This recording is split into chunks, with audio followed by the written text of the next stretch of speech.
Эрайым аялдар коомдук бирикмеси тарабынан уюштурулган Ош областтык Кара Суу районуна караштуу Мада айылында Даткайым өз жардам тобу болуп уюштурганбыз.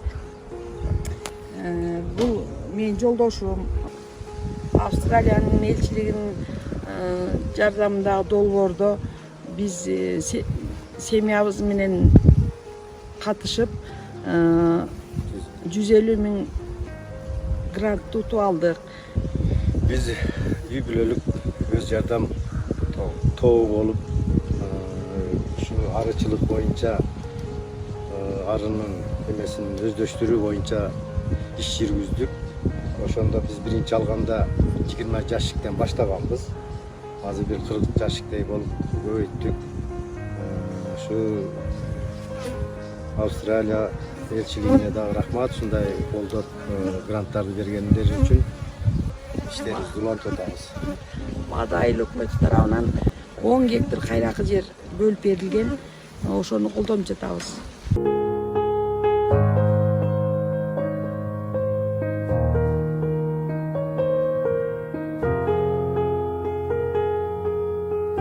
Бал челекти өнүктүрүү үчүн баардыгыбызга жумуш болот. Дем алганча бал челегибизди да өнүктүрөбүз.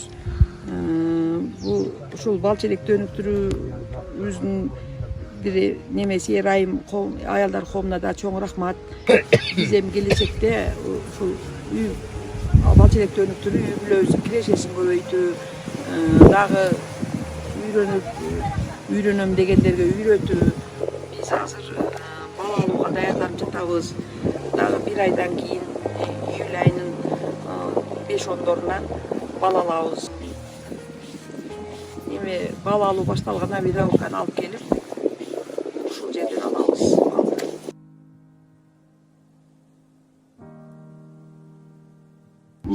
Бал челекти жайлоодон көрдүңүздөр. Бул ошол бала алуучу медагонка. Бул медагонка болгондо биз абдан сүйүнүп турабыз. Бул азыр үйдө 1 айдан кийин биз бал болгон мезгилде жайлоого алып чыгабыз. Ушул медагонка болгонуна абдан сүйүнүп турабыз. Бул 2 в 1, бир ручнойда иштейт, электрический дагы. Быйыл Кудай кааласа 400 килограмм балды биринчи сүзүмдө үмүттөнүп турабыз, 400 килограмм чыгат деп. Биз мурун кол менен алганда 400 килограмм балды 3 күндө алчубуз. Азыр биз 1 күндө алып, 1 күндө алабыз деп ойлонуп турабыз. Неме жумушчу күчү дагы азаят, электрический болгон үчүн.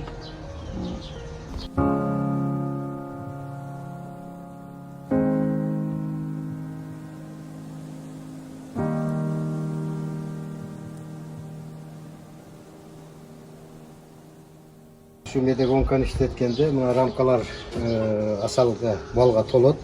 Толгондон кийин ар бир рамканы мындай кылып салабыз. Салып, анан мындай кылып салып, анан ушуну айландыргандан кийин эме чыгат, бал чыгат ушул жактан.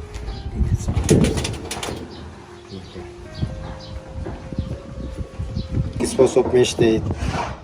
Электрический да иштейт, эми дагы иштейт.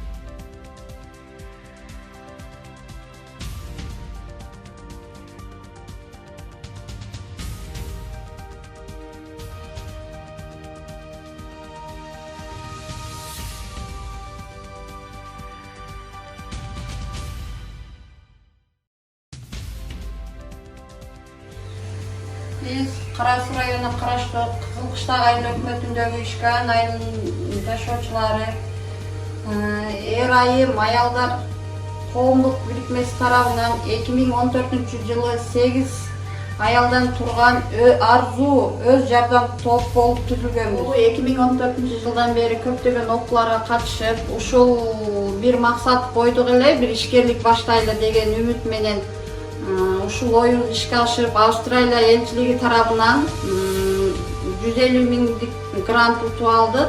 Ушу биздин максат ушу элдерге кызмат кылуу. Биз ушул 150 миңдик грантка мешалканы алдык. Бул мешалкада камыр жууруган аябай ыңгайлуу, жеңил. Камыр ушул жеңил болгондугуна сүйүнүп жатабыз. Бул жерге камыр жасайбыз.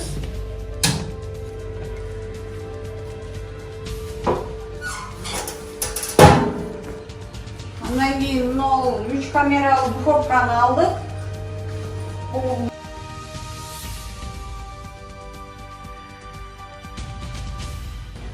Üstünkü bölüktörünü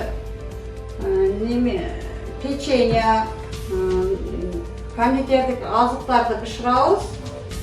Бул аябай жакшы печка, электр энергиясын үнөмдүү иштейт. Ошого байланыштуу биз ушуну тандап алдык. Андан кийин мына газ плиталарды алдык. Суу жылытканы, сүттөрдү жылытканы алдык. Ошондой эле мына сүт азыктарын сакташ үчүн биз 2 камералуу холодильник алдык. Ушу 150 миң гранттын ичинде. Өз жардам топтун салымы 50 миң сомго биз электр энергиясын киргиздик. Ушу жабдууларды иштетүү үчүн тек условияларын даярдап ишке киргиздик. Биздин максат кондитердик сапаттуу бышырыктарды бышыруу, элдин ишеничине кирүү. Ошол бир эле кондитердик печенье, кекис, пряниктер бышыруу болуп, ошонун катарында биз элдин талабына ылайык борсок, чакчак, каттама ошого окшогон нерселерди жасап берип жатабыз. Кондитердик цехте 2 айдан бери иштеп жатабыз. Жумушчуларыбыз 4-тө. Ошол 2 айдын ичинде жакшы киреше таптык. 2 айдын 1 айдын ичинде 15 миң, 2-нчи айда кошулуп 30 миң киреше таап жатабыз. Бул кирешени дагы кеңейтүү максатында сабактар, окуулар болсо, ушуларга барып өзүбүздүн билимибизди, ишкерлик иштерибизди жайылтууга аракет кылып жатабыз.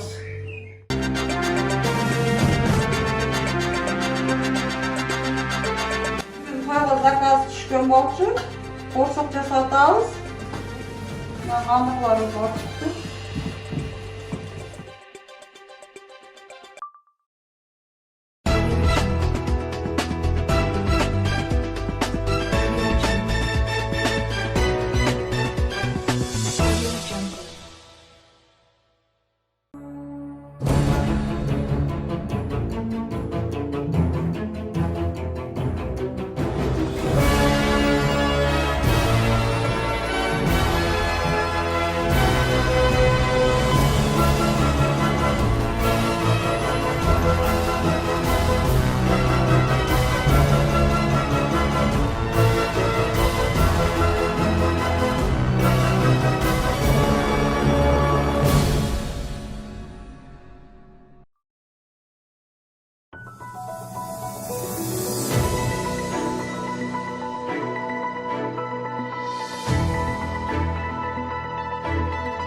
Ошо Булысыга карашлуу Кора-Суу районундагы Шарк айыл аймагында, Шарк кышлогунда Абу-Али ибн Сино номлуу 16-чы орто мектепте курулган мына шу теплицеге биз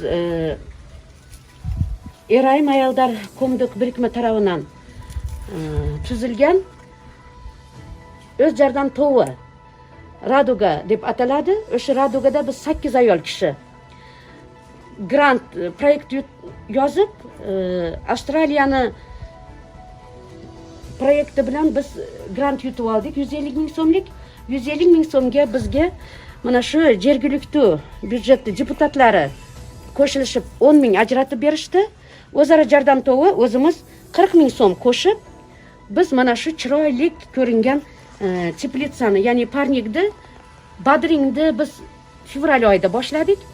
Fevralda boshlagan badringimiz bu hozir ikkinchi ekinimiz bo'lib ko'rinyapti. Nimagaki birinchi ekindan biz 200 kilogramm foyda oldik. Mana shu foydani negizida biz bozorga chiqargan vaqtimizda badringlar qimmat bo'lgan.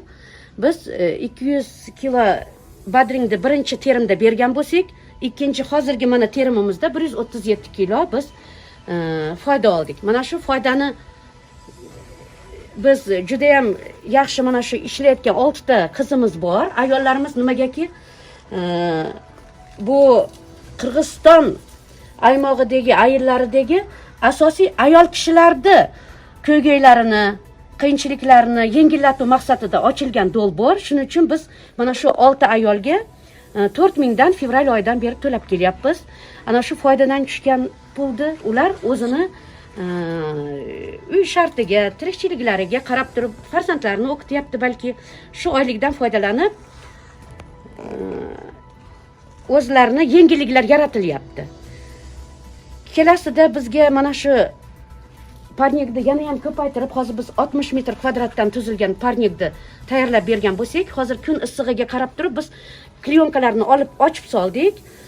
Kuzga borib biz termos deb atalgan qalin klyonkani bostirib turib, keyingi ekinimizda balki badringga qo'shib pomidor, klubnikalar eldi ehtiyojiga qarab biz meva-chevalarni yetishtirib beramiz degan umiddamiz. Asosiy maqsadimiz mana shu Qirg'izistonimizdagi ayollarni ko'ygayini yengillatishda, qiyinchiliklarni yengillatish, farzandlariga, o'qishlariga, kelajakka biz hadeb endi mamlakatdan nima kutyapmiz demasdan biz mamlakatga o'zimiz kichkina mana shunday dolborlar orqali yordam bermoqchimiz degan umiddaman.